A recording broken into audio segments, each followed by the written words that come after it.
It looks like MJF is switching sports over to golf.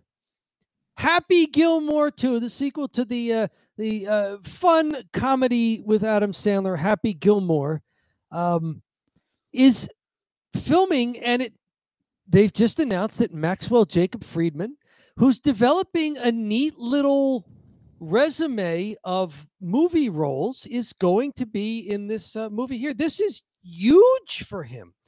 This is probably going to be a huge blockbuster because Adam Sandler's involved, and he's still a big name, and I think people still like him.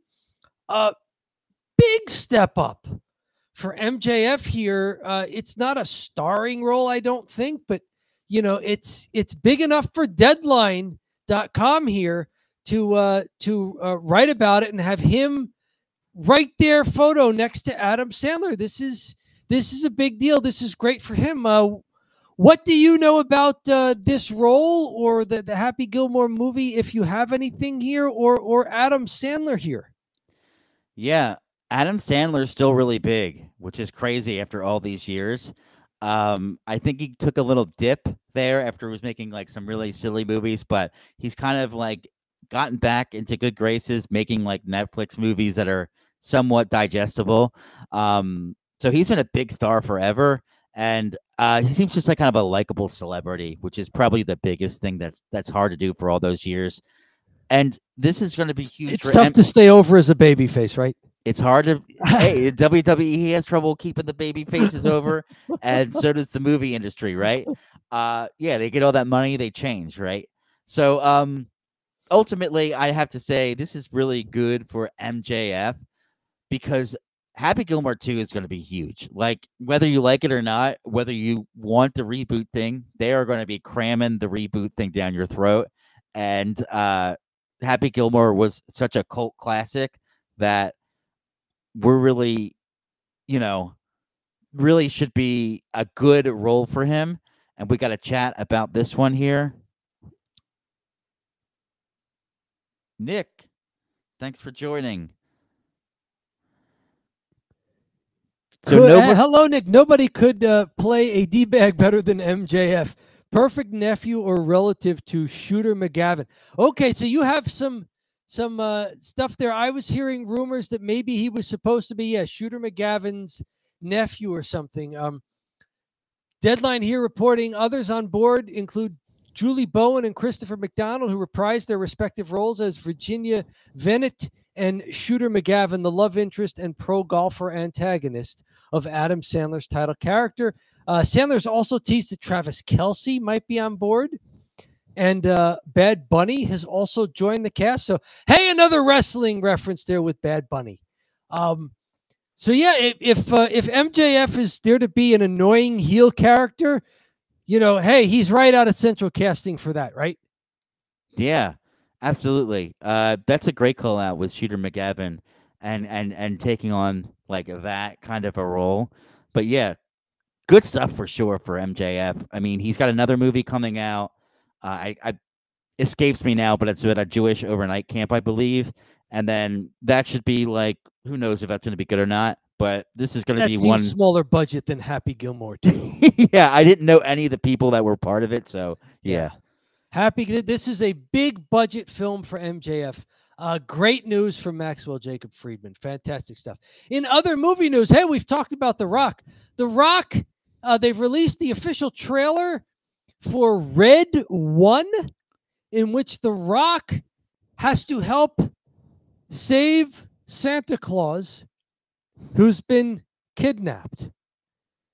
So this is a Santa Claus movie, but they're trying to make it for adults. I don't know if we can play the trailer here for you, just so you could see a little of the action here. This is The Rock, and they've got a talking polar bear who is their sidekick as well. They fight monsters. This is let's go back just a couple of seconds there. This actor here, this is another superhero guy, right? Is it Chris Pratt? No, it's not Pratt, but it's someone else who I think is played in superhero stuff. I don't do the comic book movies. But this is a guy who's done some of that stuff before. This is two action movie guys who've also made their way into the comic book genre for the big screen. And now they are teaming up to rescue a kidnapped Santa Claus. This is supposed to be like a dark, serious action movie about, again, a kidnapped Santa Claus from the North Pole. I don't want to play too much of this unless in case there's copyright and they're going to strike our channel. So we will not be viewing the entire trailer here, but that's perhaps appropriate because I viewed the entire trailer and it looks like the movie is unwatchable. I was going to say, please don't do this to the people that are watching in the live stream right now, because it would be under cruel and unusual punishment to make them watch this entire thing. Yeah, The Rock, have you made enough money? You know, do you want to just say, you know what, I'm going to sit this one out? No. Hulk Hogan did Santa with muscles because he couldn't get into big roles right, that weren't goofball. The Rock has already done so. He's backtracking into Santa with muscles, trying to be dark. Yes, like trying to be something that it's not. Oh, man. You know, The Rock, one day he's going to be the president. And you're going to be like, whoa, you did this Santa Claus movie and you're the president? That's crazy. Now, technically, Donald Trump did Home Alone 2, Lost in New York, right? That was the one that he that's had a true. That's another Christmas movie. That's right? So maybe this is why The Rock is doing it. Look, I know what it takes to become president nowadays. I know what it takes to be the president. You need to appear in some sort of goofy quasi-Christmas movie. So the first script he got was for like a deep state CIA need to rescue Santa Claus because he got kidnapped from the North Pole. And The Rock was like, I will do it. I'm in. Right. Right. Wow. Okie doke. Tell us in the chat, tell us in the comments, are we being too harsh on The Rock and some other comic book movie guy rescuing Santa? We will take all sorts of criticism for this. Let's move on to other big stuff. Shane McMahon, seen with Matthew and Nicholas Jackson there, the Young Bucks, who post to their X account, interesting flight today because of who they met in the airport. We saw Shane McMahon getting together for a meeting with Tony Khan before. Now he's friendly with the EVPs here, real life executive vice presidents, not just on screen in AEW for their wrestling persona. Real life executive vice presidents of All Elite Wrestling here. Good news, bad news, cool thing, not cool. What do you say? You're more of an AEW watcher than me. I am ready to see what Shane McMahon would do in AEW. I think it would be at least a nice little cheap pop, and it would be completely insane to have a McMahon and a rival company. I do have to say, I definitely want to see it happen, and I think it probably is going to happen because everyone's wondering what they're going to do with Shane McMahon. There's so much speculation between, like, John Moxley has a group right now, and he's like, Tony Khan, you don't run this company anymore. And it's like, oh, is Shane going to pop in here? Is he going to be part of the Elite? Hopefully not the Elite. I think he's going to be better than the Elite. But All Elite memes obviously want him to be part of the All Elite. The Mean Street Elite. Yeah. I think that the Bucks are pretty stale at this point, so I don't want to inject like Shane McMahon. And as much as I don't really like CM Punk, I'm not too big on the Bucks at the moment. Okay. And then I do think that Shane could be a part of a group with John Moxley because I like John Moxley a lot. He took some time off and he went to Japan, and he had a banger match against Darby Allin. Yeah, so I got a chat from Nick who wants to weigh in. Watching the first 3 episodes of the main documentary. There you go. You firmly believe Shane is going to AEW. Very good. Nick Teodoro, part of the Nick Club Wrestling Happy Hour channel, which you can find streaming on YouTube. I don't know if they're also on other platforms, but look for them on YouTube.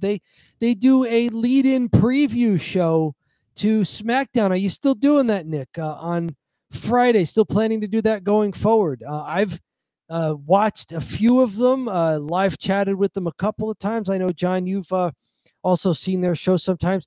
Thank you, Nick, for joining the live stream tonight. And people, if you're looking for a good pregame for SmackDown on your Fridays, check out the Nick Club Wrestling Happy Hour on YouTube, 6 p.m. Eastern time, a full 2 hours before SmackDown kicks off at 8 p.m. Eastern on the East Coast here in the U.S. Yeah, Nick, a friend of the show. So thanks for hopping in. And I've not watched any of the Vince McMahon documentary yet. I've seen so much about it. And I was like, we're not going to get any content out of it because it's been overcovered. So I'm like, we'll talk about it a little bit. But when you're in the YouTube game and when you kind of zig when other people are zagging, right? Yes. So like you're talking about the other stuff, but we haven't watched it. But you know, I would love him. I think it'd be a great fit for him in AEW because I'm like, let's just see what's gonna happen. But yeah. Just no leapfrogs when you're roided up, so you tear both quads. Don't do that. I don't even want to see him in a wrestling role. I'd rather see him as some sort of manager, backstage character, sort of a thing, not necessarily a wrestler. We cannot see the thunder thighs in this picture here. That's about as far down as it goes there, just slightly below the waist. He doesn't look like he's, you know, all bloated up there, right? He doesn't look all gassed up. Yeah. He doesn't look gassed. So maybe he's kind of learned his lesson and he's just going to be a healthier version of himself if he does go to All Elite Wrestling there. Very good, Shane McMahon. Let's see here. Other cinematic news. The segment recorded at Georgia Tech's football stadium between Cody Rhodes and Roman Reigns got a lot of great reviews from a week ago, and so much so that people were curious as to how it was put together. This was apparently Jeremy Borash who was involved in this. He was an old TNA guy as well. Jeremy Borash was at TNA Impact for a long time. He was apparently involved in this. He's NXT Senior Director of Content and Development, was in charge of producing that segment. WWE's Director of Character Development, Rob Fee, was also present for the segment. Jeremy Borash, he's been a good on-screen ring announcer. He's been a commentator when he's had to be, and he's apparently a pretty creative mind behind the scenes. Looks like WWE has a lot of really good folks there putting together some of this well-produced stuff there. So thank you to WrestleZone, also citing Mike Johnson of PWI, Pro Wrestling Insider there as well. Jeremy Borash, great work on that recorded segment that led up to, that built more of and is helping to lead into the Cody Rhodes, Roman Reigns tag team coming up for Bad Blood, where they face Solo Sikoa and Jacob Fatu. Another Cody Rhodes story here. Russell Purist here, citing Fightful Select. Cody Rhodes has hit the top 5 on Fanatics for merch sales overall across all athletes and personalities. This is not just a pro wrestler list. He is top 5 amongst every athlete personality on Fanatics. So he's competing with NFL guys in the height of NFL season. You know, he's competing with anybody in baseball during the pennant races. Cody Rhodes cracks the top 5. He has been a worthy WWE Universal Champion. People are interested in him. He's moving merch. He's getting cheers. He's keeping what he's doing in the ring and in his promos fresh. People like him. I said that was going to be a question when he beat Roman Reigns, is that would he be too vanilla of a babyface champion? And they're watching Don't Bury the Lead. They watch us, John. They watch us. Absolutely. The man with 3 H's has come into the chat before. He watches us under his code name. We know they watch us up there in Stamford. That's not an exaggeration. Someone with the Triple H username came in and was username cosplaying as Triple H. Yes. The man with 3 H's. He was fantastic. But we know they watch us because when we point out something, suddenly they start going in that direction and being aware of it on their programming. They're watching Don't Bury the Lead. So if you're watching Don't Bury the Lead, you're in good company. Everybody who's in the know and wants to know is watching Don't Bury the Lead here on YouTube. I feel like I ought to woo after that. Right. Woo! Yeah, that is a Ric Flair style promo when you're going and you go in until you lose your breath and then you just woo. If I was wearing shoes here in my apartment, I'd take them off and throw them at people. If you're doing the 80s Flair, it's got to be a little cocaine induced, but maybe you're like 90s aughts Flair where he was just hitting the bottle a little bit more. I'm hitting the turmeric and ginger tea here. Going crazy. I don't know what much of a bottle that is there. Right. But Cody Rhodes, he's in their top 5 overall in Fanatics for athletes and personalities. Great news for WWE. Speaking of WWE news, Sports Illustrated Fan Nation, SmackDown will temporarily go to 3 hours in January when USA loses the 3-hour Monday Night Raw to Netflix. That will be interesting. We have always appreciated the fact that SmackDown was 2 hours, not 3 hours, because 3-hour shows, it gets to the point where it looks like they're trying to fill time. And on 2-hour shows, it looks like they're trying to cram stuff in. And I'd rather they be just barely trying to cram stuff in than watching an extra hour of something that drags. 3 hour. What say you, if you're chatting with us in the comments or live chat, what say you about a move to a 3-hour? Do you like the 2-hour format better? Do you like the 3-hour format better? Do you see the pros and cons of each one? If you don't have a favorite and just have an analysis, a quick hitting analysis of it. But I don't know, man.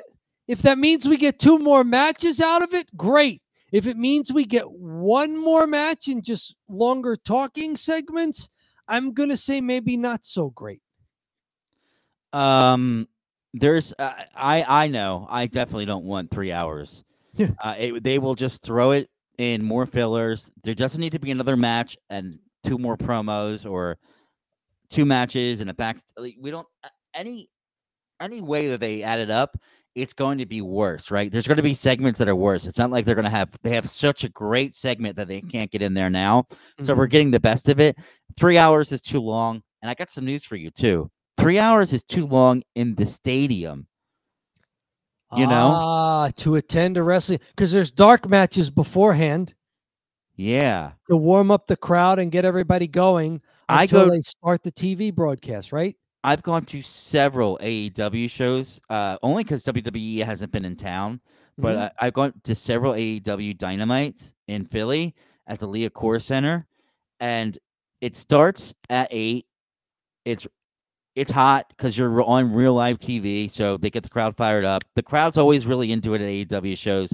It goes till 10, and then from 10 to 11, they do their Rampage. So they break the stuff down, they come out, they do Rampage, and it's always like half the crowd just walks out and they get up and get out, and then like people kind of linger. There's empty seats, the crowd's dead. So it's too late from 10 to 11.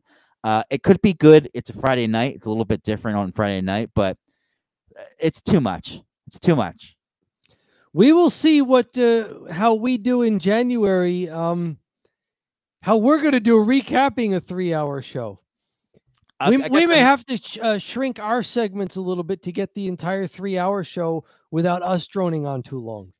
We might be switching to Raw.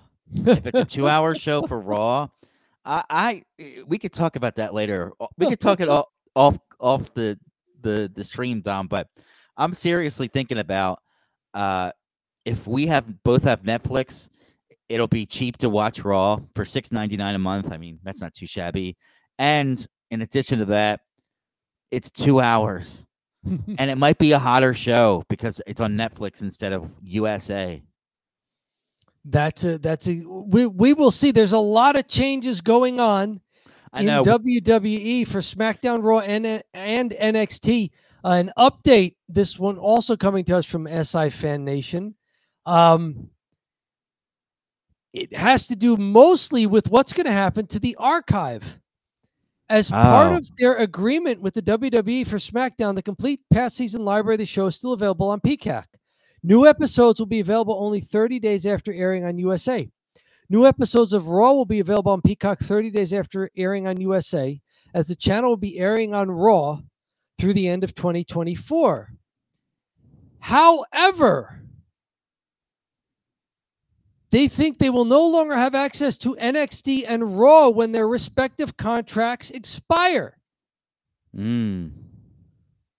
So, big changes coming to Peacock, and the people who like to go through past episodes for nostalgia purposes or just to watch an old match every now and then. Oh, so they'll lose all that huge catalog too, not just... The catalog is going. Yeah, the catalog probably goes... If you think about NXT, wow, why wouldn't they just keep NXT on there?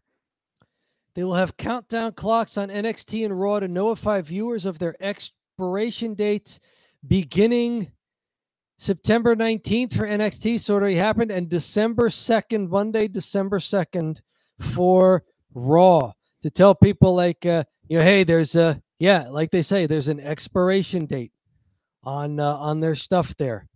So big changes coming to the back catalog for where this stuff is going to be stored. No changes for Don't Bury the Lead's back catalog that we know of. Our archive will still be on the YouTube channel there. You are, of course, welcome not only to subscribe, but to go through any of our fantastic content that you find at Don't Bury the Lead, a wrestling channel on YouTube. Hit the subscribe button if you'd like. Hit the join button and give us a big old support there as well. There are some extra goodies that John's been mulling over there for our joiners, I guess you call them. I don't have a funny name for them or a clever anything, but for those who join, yes, we will still be on YouTube there. So, hey, wherever this other stuff goes, you know where to find Don't Bury the Lead. Yeah, I got some news for you. It's all free, and you could just come to our channel and you'll get it forever, except for one video when I got a copyright strike, but that's another story. That's another story for us. This comes to us from WrestleZone again. Thank you, WrestleZone. AEW also involved in TV contracts. Rumors about whether or not they're going to Fox or one of the networks under the Fox umbrella. They are also announcing redoing their TV deal with Warner Brothers and bringing AEW pay-per-views to Max has been part of the discussions they are currently on. Is it Bleacher Report? Yeah. For AEW pay-per-views. So Max, I'm unfamiliar with Max for pay-per-view streaming and whatnot. What say you, John? You've done a lot of AEW pay-per-views. I've done 2 of them and did not really like Bleacher Report. Bleacher Report's horrible. Some of my fault. Well, okay, Bleacher Report is awful. There you go. Bleacher Report's horrible. I used a Roku when I was down the shore, and it was impossible for me to fast forward to where I needed to get and press play on the Bleacher Report app. It wouldn't let me. It would only let me go 4 times the speed, and it was so slow. And it would take me like, I think it was when I hit fast forward to go 15 seconds at a time. That's how fast I could get it. Then I would press play and I watch it for a little bit, and then the app would crash. Then I've started again and fast forward and get to the point. App was awful. Bleacher Report has officially sunsetted. And they're going to be doing on through, I think it's Triller. It's a new app they'll use. That's a reliable one that just has boxing and stuff like that. I think they finally realized that Bleacher Report is such a terrible product that they just are killing it. So Triller has boxing and stuff like that. So they may be just paying Triller to have AEW on there, and they're going to take that loss. But hopefully it goes to Max, which would be awesome because AEW is too expensive, Dom. They do a pay-per-view every month, and it's $50. It's crazy. That can get pricey. Yeah, you're looking at $600 a year to watch pro wrestling? Come on. That's not including cable. That's this. You have to have cable to watch Dynamite. You know, I don't know how to watch it. Yep. So this is a number of different reporters did this. Ian Carey of F4W Online, Dave Meltzer, Wrestling Observer.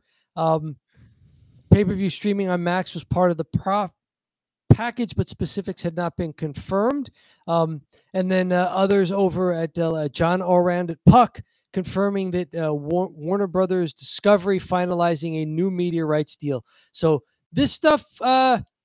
lots of the business of pro wrestling here. This is good for all involved.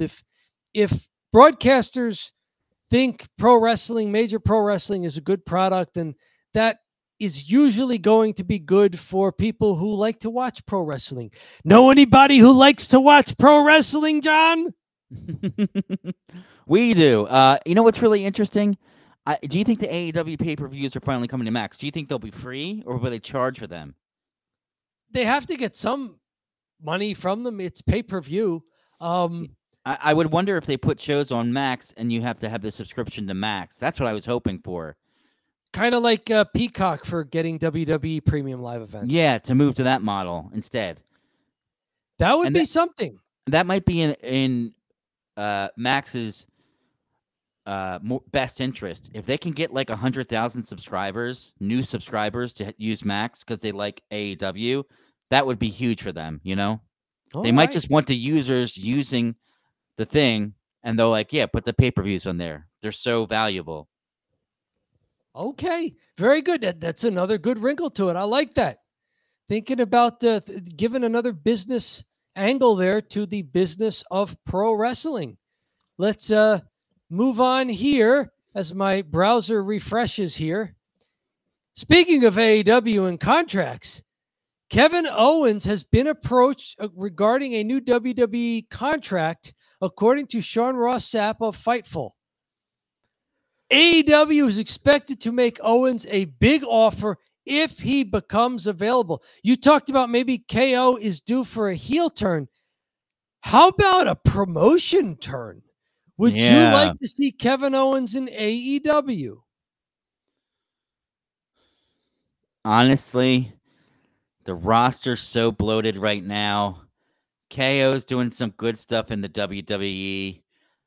I just feel like, you know, he's good where he's at right now.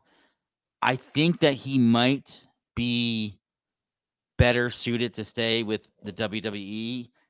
I don't know why AEW would throw him the bag. I guess he is a big star, but like, is it going to add to the ratings? Like, I don't know. I think he'll just go to AEW. I think Randy Orton would add to the ratings. I don't think that Kevin Owens would as much. Okay, very interesting call there. In the comments of this Sean Ross Sapp's tweet here, I can't see Kevin Owens in AEW. He's a 100% a WWE lifer. He should be. Tony should offer him a contract right now. Tamper with him just like Triple H did with the Lucha Brothers. They just offer him the contract to mess around with them. Ricochet was a great fit. Owens would also be a great fit. Wouldn't be surprised if he did leave. No, that's actually a good point by that one person on Twitter, which I can't believe I said that out loud. But there was a good there was an actual good point on Twitter where he said he's done everything he can in WWE.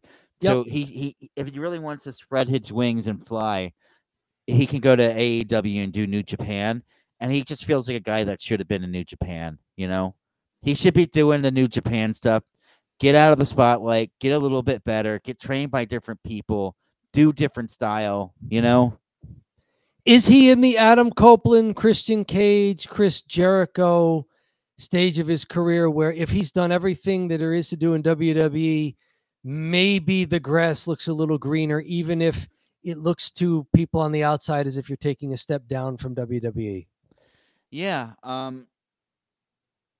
I would think that it is grass is a bit. Well, I don't know with Kevin Owens because he stayed at WWE for a while, and I'm sure has had opportunities to leave. So at the end of the day, you know, maybe the grass isn't as green on the other side because he hasn't made the jump when he easily could have. But yeah, you know what? I'm already changing my mind now that we're going through this and talking about it. It would be cool. He needs to try something different. Okay. But at the same time, I'm happy with what KO is doing in WWE.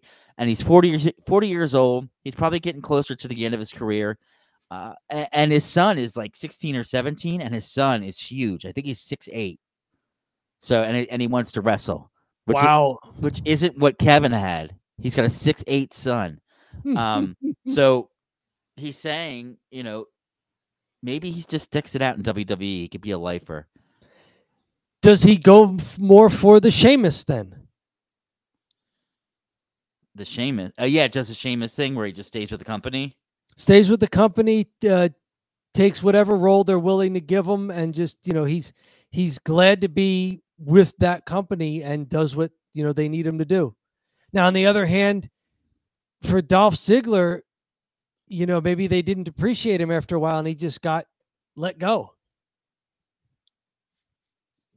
Yeah. So I think that's why it's interesting that this talk comes up as Kevin Owens has been approached regarding a new WWE contract. But with his position in the company with Dolph Ziggler, he got let go, but he got picked up by TNA. I'm sure he's making less money in TNA, but he gets to win. He gets to be like in matches that are good and go over and win. That's got to be a big part of it. Dolph was jobbing like crazy. Yeah. So he gets to do other independent shows and make big money as an appearance if he's willing to book that stuff himself. Yeah. And do the travel. Yeah. So interesting to see what happens behind the scenes with these wrestlers. Someone mentioned before to us, I think it was Nick, mentioned the Vince McMahon documentary. This is Alberto El Patron, known to WWE fans as Alberto Del Rio. He was on Sportskeeda Wrestling doing a little interview here. I won't play it for you, but go to Sportskeeda Wrestling on YouTube, or if you find them on other platforms as well. He's currently the AAA Mega Champion.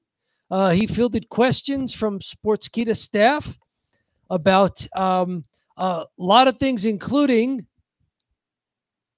AEW, Dominic Mysterio, who he thinks is a future star. A lot of us do. The Vince McMahon documentary, he thinks, Vince McMahon, the personal stuff, not so good, but he didn't really have a lot to bad say about Vince McMahon as a business person and as a boss for him as far as he knew him. But he was turned off by what had become the circus surrounding Vince McMahon's behind-the-scenes personal problems, lawsuits where he, may have committed criminal acts against people. That obviously was not good. And that's some of the stuff you're hearing about in the McMahon documentary. A lot of the behind the scenes, Vince McMahon, what's his life like out of being the character, the Mr. McMahon character. So head over and watch that if you want to see more from Alberto El Patron, Alberto Del Rio. I have one thing to say. Scroll down a little bit. What was it? Scroll down. Can you scroll down a little bit? You got it. Yeah. Scroll up a little bit. All right. 5,466 views. That is low. People are not interested in this. That's something sometimes we would do a YouTube clip like that with an interview of that level. They're not interested in Alberto Del Rio, maybe. Which is too bad because like he was an interesting character just about wherever he's gone, right? Yeah, maybe they gotta get a better thumbnail. What's the title? Q&A. Hang on. Q&A with Alberto Del Rio, AEW, Vince McMahon, and more. They didn't even put anything except AEW in caps. No, it's a lousy. They might be having trouble because it's not a good title. If you want to hear from Alberto El Patron, Alberto Del Rio, go to the Sportskeeda page and play their video. And then, is this the thumbnail? This is the beginning of... Oh, I'll have to see the thumbnail. This is him sort of being interviewed. It looks like a video call, as a lot of these things are these days. He's just there. Yeah, it wasn't the biggest time thing, but the other thing was Dominic Mysterio, he thinks, is doing great work.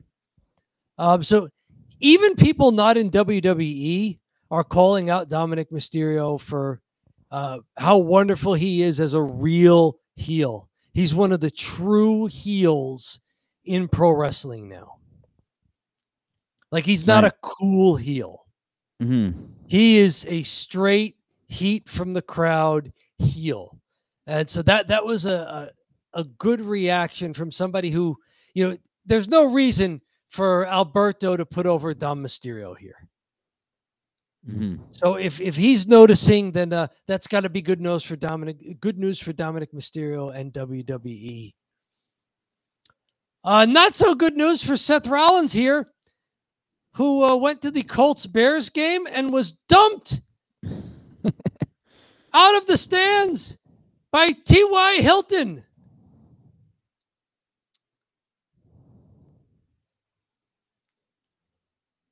Was it staged? What happened? That's got to be staged.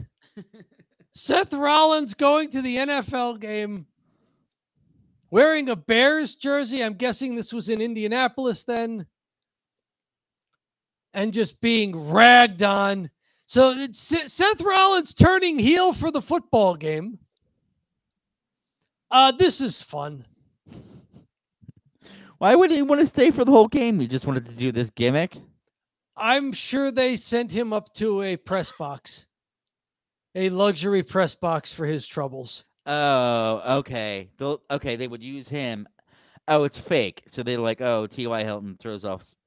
And what better type of person to take a bump than a pro wrestler, right? Than a pro wrestler like Seth Rollins, who maybe is healed up at least enough to take a tumble over the barricade there from T.Y. Hilton.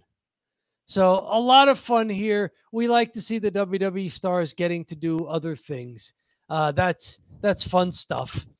Hulk Hogan appeared on Barstool Wrestling to be interviewed here for about half an hour. He talked about a ton of stuff, including wanting to turn heel after putting over the Ultimate Warrior at WrestleMania, botching a shirt rip, and giving huge praise to Bobby Heenan as a wrestler.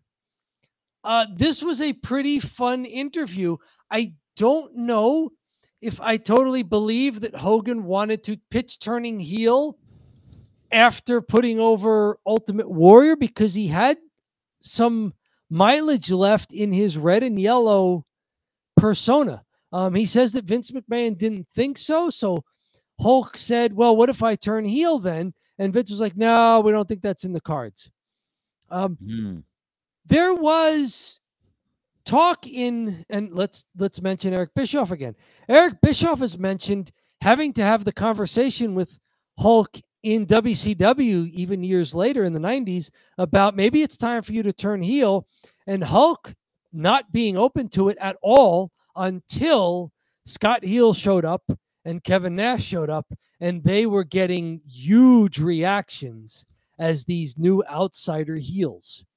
And that's finally when Hulk was willing to become heel. So I don't know how much there is to that story. This was a fun interview just because Hogan is, if nothing else, he is a storyteller. Yes, a liar. Well, you know, he's cutting promos in real life. That's the thing. It sounds realistic that he wanted to turn heel after, you know, Macho Man, but it's Hogan. So who knows what was actually going on there? Everything he says is a lie. Cutting promos in real life. The man only lies. He said he stopped drinking, and then he was at that Trump rally thing, and he was chugging all those beers, and he said Kamala Harris, and he said all those terrible things about her. He now has real American beer. After going sober. There it is, real American beer. But he did talk about politics is tough business. Also put over Andre the Giant, of course. Having a cartoon, if you remember the Saturday morning cartoon with the WWF then stars. So a lot of neat stuff talked about here. When did he talk about potentially turning heel? What segment? I'm just curious. Sort of in the middle. No, toward last third. Yeah. Turning heel on Ultimate Warrior because, as Hogan tells it, he always likes to know, okay, what's next? Mm-hmm. Mm-hmm. And Vince at the time did not have a what's next for him after putting over the Ultimate Warrior, having the Ultimate Warrior win the WWE Heavyweight Championship. Right. WWF Championship at the time. So he was like, well, should I turn heel? Should I just really go after him? And apparently Vince said no. Yeah. I'll tell you what, I do like what's going on here is this. It says politics is a tough business, brother. Yeah.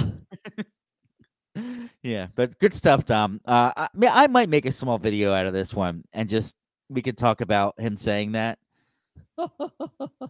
It's I'm not going to play it for you here because it is Barstool Wrestling. They've got a big channel there, but if you want to go find Barstool Wrestling, part of the Barstool Sports network there, you can go watch Hulk Hogan talk for about half an hour about all sorts of stuff. Mm-hmm. From WrestleZone, we are now going to end with some happier stuff here. Pretty Deadly having some pretty good news outside of the ring. Kelly Kincaid from NXT and Elton Prince announced the birth of their first child. Kelly Kincaid is signed to NXT. She works as an interviewer for the NXT brand. Pretty Deadly was really successful at NXT. Here is their Instagram of Poppy Faye Howley, born September 20th. So there is the picture there. Not to be cast aside there, Kit Wilson and Stevie Turner of NXT got married. Wow, okay. Recently, Turner is part of the NXT brand, often appears as an assistant to NXT general manager Ava. So they spent some very quality time there on NXT. WrestleZone, of course, sending us both of these, and then Instagram accounts of all of the stars telling us what's going on. So Pretty Deadly, pretty cool, gentlemen. Excellent news all around for you. That's basically got what I got for Cheap Heat there. It's cheap. It's heat. It's cheap. Wait a minute. There's a book out. The NJCW Almanac is out. NJCW Almanac 2010 to 2015. It is available at Amazon on demand publishing. It is a brief little almanac here, not a big read here, but an almanac of all of the big events for NJCW for this sort of 5-6 year period here. I have my copy here, and one thing I noticed is that the earliest event they have listed here is Heatwave from 2010. And as I peruse down the card for this and all of the results, I notice that Steve Farley, Rick Farley, and Tom Henry, part of a 6-man elimination bout, were managed by someone named John Zindel. Oh, that was weird. And my name was John Zindel. As a manager, yes. That's wild. So yes, there you go. The NJCW Almanac. You might have caught a typo, or because I told them to call me Bonsall Street Bomber on the first time I was ever there. I might have to call this out to Steve. Okay, when you started wrestling, you were the Bonsall Street Bomber. My first day there, and they wanted to call me Jumpin' John Zindel. And I said, no, I don't want to be Jumpin' John Zindel because I don't want my name a part of this. There you people go. Are going to Google it. And if I was afraid. I was like, if my employer finds it, what are they going to say? What do we need to be doing? I don't know what it's going to happen. There's anti-wrestling bigotry out there. There really is. And I said, I'm the Bonsall Street Bomber. So that might be a typo where they accidentally call me John Zindel. Not apparently a typo is the NJCW win-loss records for the period of 2010 to 2015. The Bonsall Street Bomber was 6 wins and 17 losses. This was during his questionable behavior stage, where he may have been showing up to matches inebriated, and had not yet found his groove with the Diamond Stable.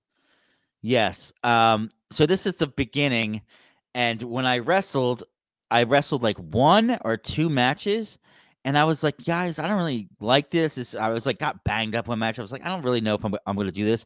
I did not know a lot about wrestling at the time, to be honest with you. I'd only like played the video games, so I was like in there like a video game performer.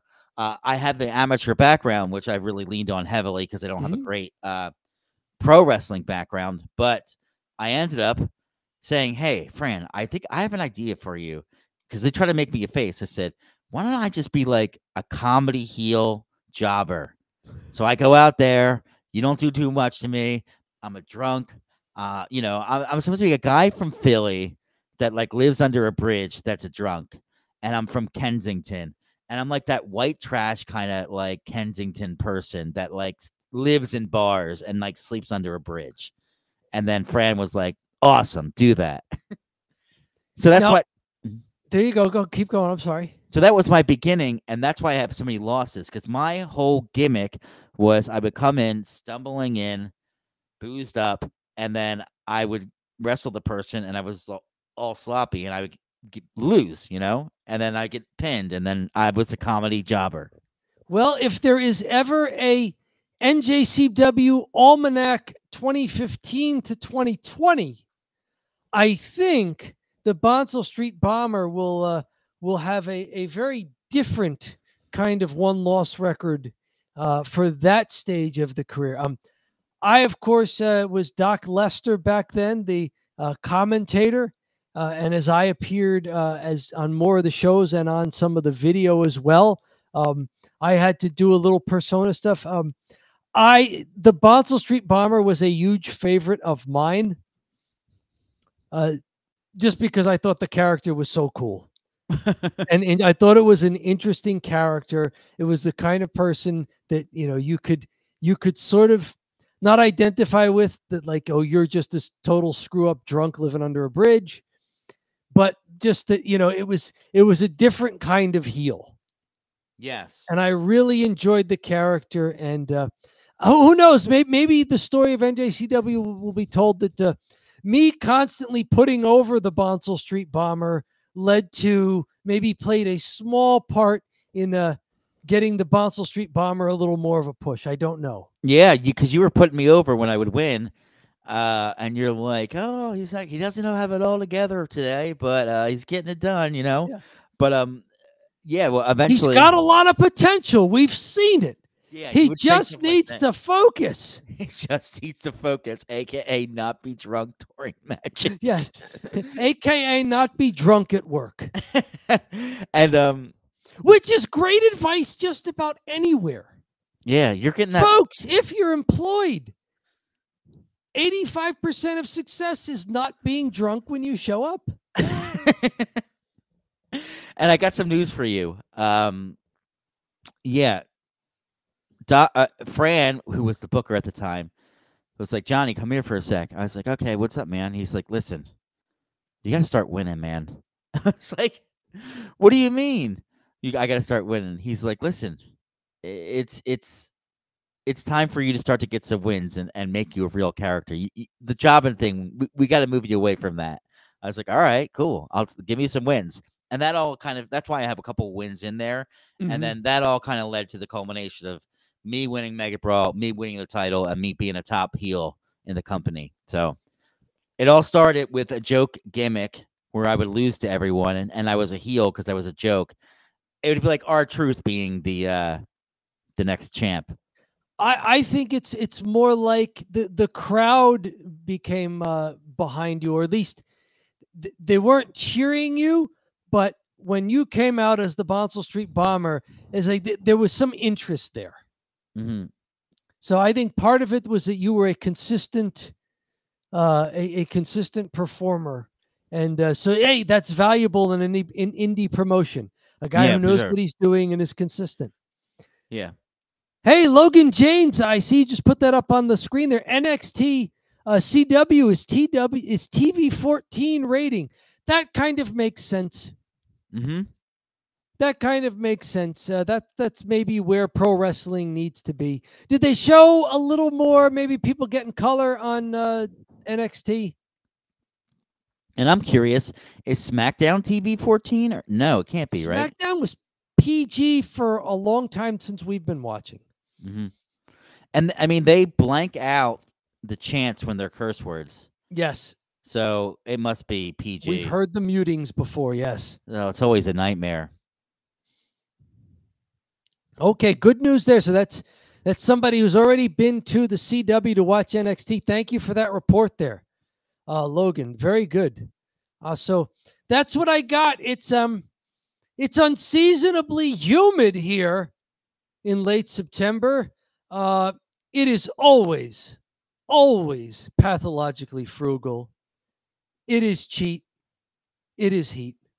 It is cheap. Cheap heat. More swearing, not for us though.